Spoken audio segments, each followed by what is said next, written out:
Welcome to Transcendent. I'm Joe, and I'm the dad. And I'm Rya, and I'm the daughter.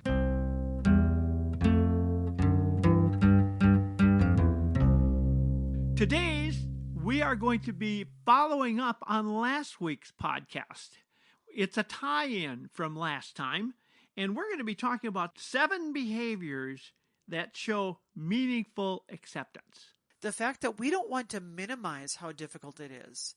I hear this sometimes from LGBTQ people that will sort of expect that parents will hear this and immediately come to terms with it and immediately act perfectly.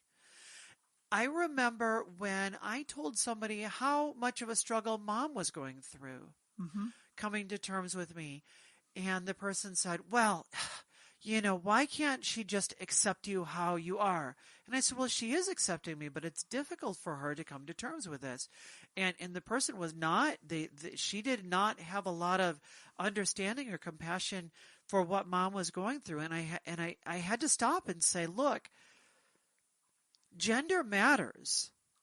It matters just as much to mom as it does to me. If it didn't matter, I wouldn't have had to transition.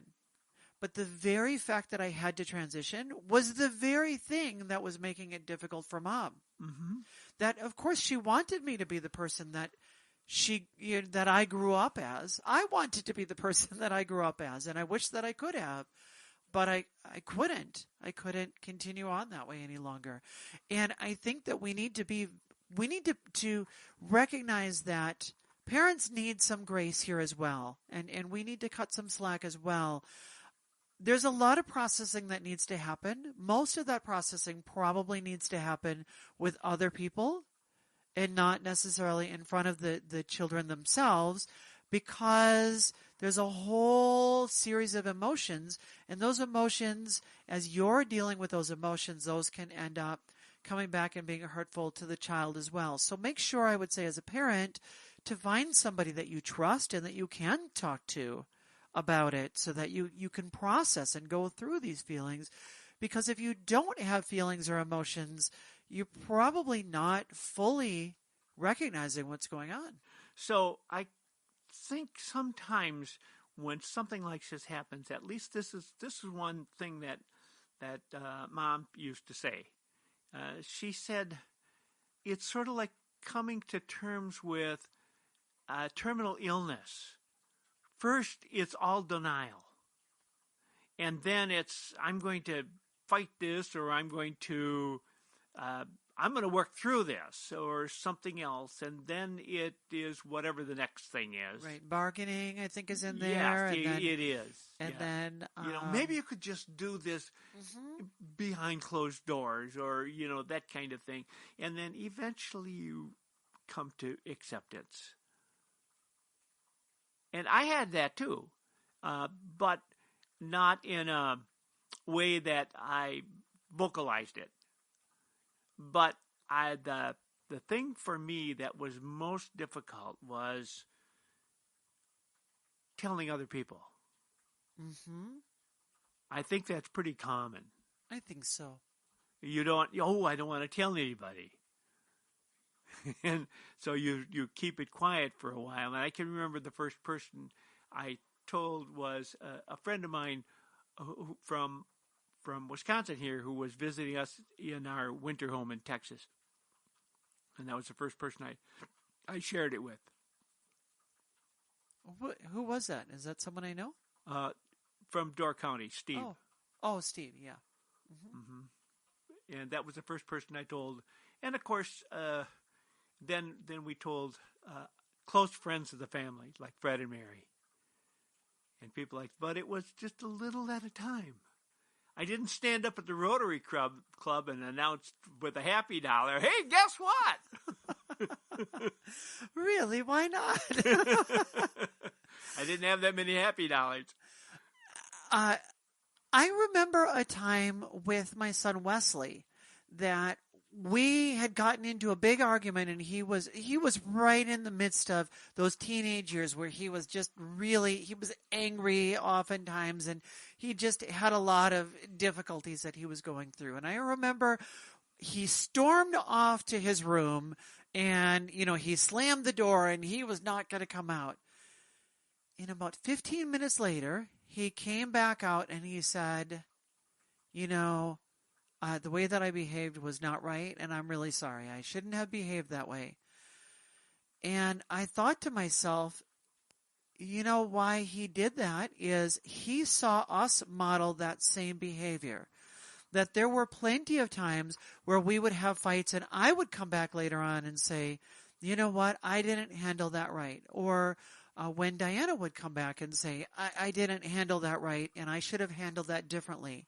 We had modeled that behavior and we had said right up front, we are not perfect parents. And that time when he came back and said, I'm sorry, I handled that wrong, to me felt like the fruits of what we had done, of all of that investment of recognizing we're not perfect and modeling the fact that we recognize that we're not perfect. And that is so critical here for so many different reasons. First of all, just as a reminder for how important parents are and how much what you do, the behavior that you model, how much that influences your children, whether they're still in grade school or high school, or whether they're in college, or even as adult children, how much modeling that behavior matters. But also, I think, recognizing and acknowledging when you get something wrong, to say, I got it wrong. Sometimes we think that if you come out and you tell somebody that you tell, especially your children, what I did was wrong, we feel like we're going to lose credibility or we're going to lose our authority with them. But the reality is it's exactly opposite. That's exactly right. I can tell you that the church we go to in Texas, the pastor there did a sermon, and he bared his soul and talked about, in one of his sermons, some things that really were difficult for him, and he really put himself out there and mentioned the kind of thing that I think a lot of people wouldn't mention to people, even to one or two people, and he mentioned it to an entire congregation. And I was surprised. And I told him afterward, I said, you might think that bearing your soul like that to these people is going to lose you some credibility. But it's exactly the opposite. And he knew that. He said, yes, that's exactly right. And by the way, that church is exploding. That's terrific. Well, let's talk a little bit about some behaviors that parents can model in accepting their children when they come out. And we have a list here that we're going to go through here. This is an article that you had found here from Dr. Ryan. I didn't catch I don't know if that's his first name or last name. I don't know who the doctor is there, but do you see that on the page at all? I do, and Dr. Ryan is, but I don't know whether Dr. Ryan is male or female. But according to Dr. Ryan, you may need to mourn the loss of what you expected and wanted for your child. But your child can have a healthy future, and if they choose, a healthy family of their own. And they're actually more likely to achieve those goals and feel accepted by their families. That's what I see on here. But the Dr. Ryan is not mentioned earlier than that, so I don't know much more about that with her. Oh, here it is. It's on this page. Dr. Caitlin Ryan. Oh, yes. Director of Family Acceptance Project at San Francisco State University. Very good. So we want to talk about some examples of accepting behavior. Am I on the right page here? Is this the list that we wanted to go through? No, but it doesn't matter. Oh, okay. All right. So examples of accepting behavior. Asking them about their experience and how you can help them feel supported. Listen, this is a big one, of course. Listen without Absolutely arguing. Do that. Listen without interrupting. Yes, that's exactly right. Or without arguing. That really is step one. When somebody is coming out, let that person speak. Let them say everything before you react, before you're what, or you're interrupting. And I watched a few times. I watched Dr. Phil, and on Dr. Phil, they'll have people that have issues, and it is unbelievable how often they are just talking over one another and not listening to the other person at all. And it is so obvious. And I think that's the biggest part of the problem. They're just not listening to one another. And you can say one thing and they'll hear one or two key words and they just go right off interrupting, and they're both talking over each other at the same time. That's a tough way to try to meet some kind of a middle ground. There's two people in every relationship, but you can only control one of them. You can't control the other person. You can only control yourself. So right. If you're in a difficult relationship or you're having difficulties, and this is not just for coming out, this is for any relationship, one of the best things you can do is say, well, I am going to be the one to stop and listen first. And I think that's such a powerful piece to just stop and sit down and say, I'm not going to contribute my own thoughts other than just to ask questions for you and what's going on. I'm going to listen as you tell me your whole story. Let me tell you from the parent's perspective now. One of the things that you need to do and you need to continue to do on a regular basis is tell the child that you love them and express affection for that person. Don't let them think in any form that you're going to be rejecting them at any point. And you want to preserve the relationship. That's really critical. You don't want to do anything to destroy the relationship or completely break it. That you want to avoid that. So if you just keep remembering in your own mind that this is my child who I love, and you continue to express that relationship to them so they know it, and they know you're sincere, it makes a lot of difference. If you can put yourself in the shoes of your child for just a moment and imagine how difficult it would be for them to tell you what they're telling you. Imagine all of the fear that they have of how you're going to be rejected, and how you're worried that the entire relationship could break. And then imagine how much you have to express love and affection in order to counteract those fears. However much you think you need to do, you probably need to do 2 or 3 times that much, especially before a child has come out. And you don't know, but that's the most sensitive time. That's the most concern of a time. I think one of the things that I want to go back just a bit, because I think when as a parent, when you first hear this, the first thing you're going to say is did I do something wrong? Is there something there that I did wrong, that I raised you wrong? Where did I make my mistake? That's not what it's about. It's a little bit like they do this in Japan. If they have a kid that's left-handed, they say, no, you have to use your right hand to use chopsticks. You cannot use it. And they all do that. And when I go over there, I use chopstick with the left hand, and they all comment on it, that I'm using chopsticks with my left hand. That would have been exceptionally bad for you, wouldn't it have? Yes, it was, being left-handed. Sure would have. Another thing you can do is learn together about issues that LGBTQ youth face by joining an LGBTQ family support organization like PFLAG or Gender Spectrum, Gender Odyssey, or Strong Family Alliance. There are a lot of resources online. There's all sorts of resources that you can find. Maybe you could find a good podcast you could listen to. Great idea. Gee, could you recommend one? I don't know. I think we encourage you to tell your friends to tune in as well. And they can catch any of these podcasts that we've done online. And so we'll be able to refer to those to you in the future. But another thing that you should be doing, especially to let your child know you're sincere, that you really are believing in them, you need to stand up for your child. You need to speak up when other people are mistreating them, or verbally, or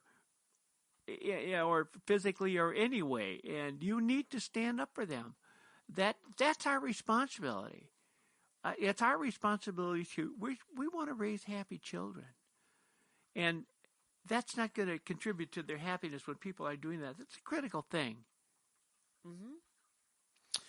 Next one, you can help your child find an LGBTQ role model or a mentor to help them work through those issues, especially if you are not in the LGBTQ community yourself.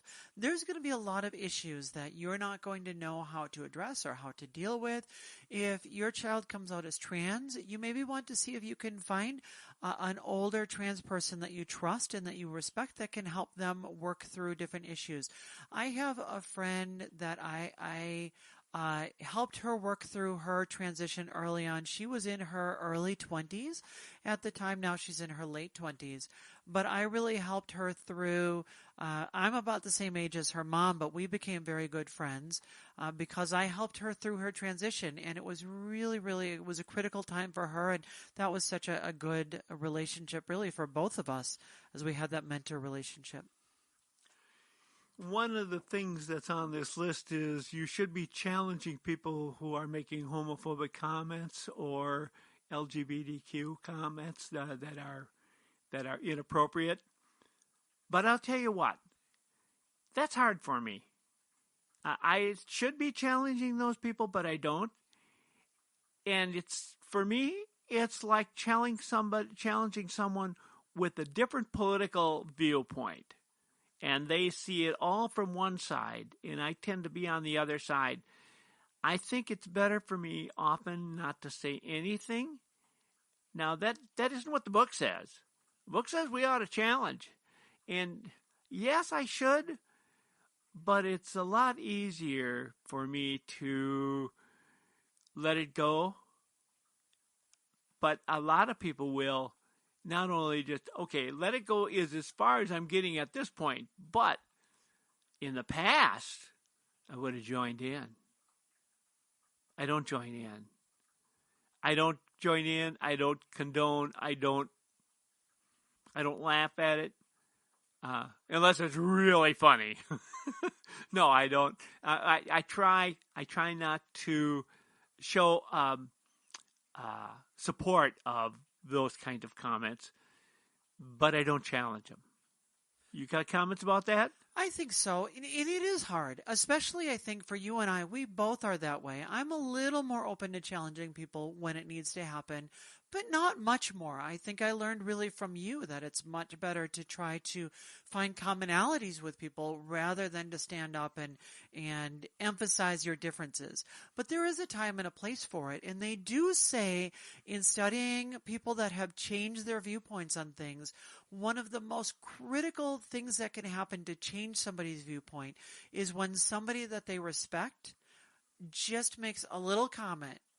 And so I think that if you can just do a little comment in a way that doesn't make a big splash, it doesn't make a big issue out of it, but just something saying, I have a different opinion on that. For instance, we were talking about with vaccinations, how Mom had mentioned it, that she was in a conversation with some people that were very opposed to vaccinations. And who was it that had made the comment? Did she say the comment? No, was it... one of her friends, one of our Texas friends, somebody said, well, I'm not going to get the COVID vaccine. And the other person said, I believe in vaccinations. And that was it. Nothing more. I believe in vaccinations. And that the conversation was over. It was not confrontational. It wasn't difficult. Yeah, you just don't want to needle them about it. Yeah. See, that way you'd be just making that comment in vain. Oh, goodness. Another thing that you can do if you want to be slightly more, again, we don't want anything that is, that's creating, if you come in and you say, hey, that your joke sucked, that's not going to help win that person over at all. But if you say something like, you could say something, for instance, like, I don't understand why that's funny. Simple thing. That one's a little more confrontational, but I don't understand why that's funny. That works with racist jokes as well. Somebody tells a racist joke and they assume that you're going to be part of it and you're going to laugh, and you just say, I don't get the joke. Could you explain that to me? That takes a little more guts though to get, because you're being a little more challenging, but that can work for some people and for their style. Another way to do it, to address it in a way that's much easier, is at a time when nobody else is around, you just take them aside quietly and you say, hey, I just wanted to let you know that joke that you told, I don't want to make a big deal out of it, but I want you to know that my son or my daughter actually is trans, or someone that's close to me is gay or lesbian. I just want you to know, I'm not going to make a big deal out of it, but that does matter. That's all I'm going to say about it. Something like that. And you'll know individually what works for you or what doesn't work for you. And the last one that you can use is the feel, felt, found method. And this is a way to disagree with somebody without disagreeing with them in any context. And that is, you say, I understand how you feel about that. And you know what? I used to feel the same way myself. I felt that way. So I understand how you feel. I felt that way one time myself. But what I found is, so you know what? That's that joke. I completely get that joke. And you know what? I used to make jokes exactly like that. But then I found that I was actually hurting people that were close to me that I love. I don't make those jokes anymore. Interesting you should use that feel, felt, found thing. I know where you learned that from. This is a sales technique. It was. And we used to, you learned that from me, where I would say, well, I used to feel that this was really not a very good investment. I can't believe advertising is going to be a good investment, but I started using it and I found that it really is working for me. And, That's right. So you don't confront them individually. You instead move it away from them to somebody else, and then you tell how that person started off there and learned their own lesson. And isn't that how we learn in general? We watch movies or we read books. Or more importantly, not just for someone else, but making yourself the person. I feel, felt, found. That is even stronger. Mm-hmm. So I think this is it gives you a lot to think about during today's podcast. And we've got another exciting one coming up next week, I believe. Yes, we do. And if you have ideas or questions or comments or just anything that you want to share with us, anything that you'd like to hear us talking about, we encourage you to send us an email. Our email address is transcendent@gmail.com. That's spelled TRANDESCENDANT.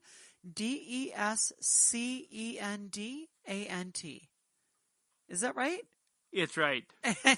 At gmail.com. Yes, that's right. And we look forward to hearing from you. And you can give us feedback, ask us questions, or tell us what you'd like us to address. And we would be happy to do that. We're looking forward to hearing back from you. And we encourage you to spread the word. We want to get the word out there. Our goal is to help you in every way that we can, because we've both been there. We know what you're going through, and we want to tell you, when you come through the woods and come out on the other side, the sun is out. We believe that the most important things that you can have in life are those relationships with the people that you love, and we think those are worth sacrificing for. So we hope you'll come back and join us again next week. Yeah, see you again next week, and love each other.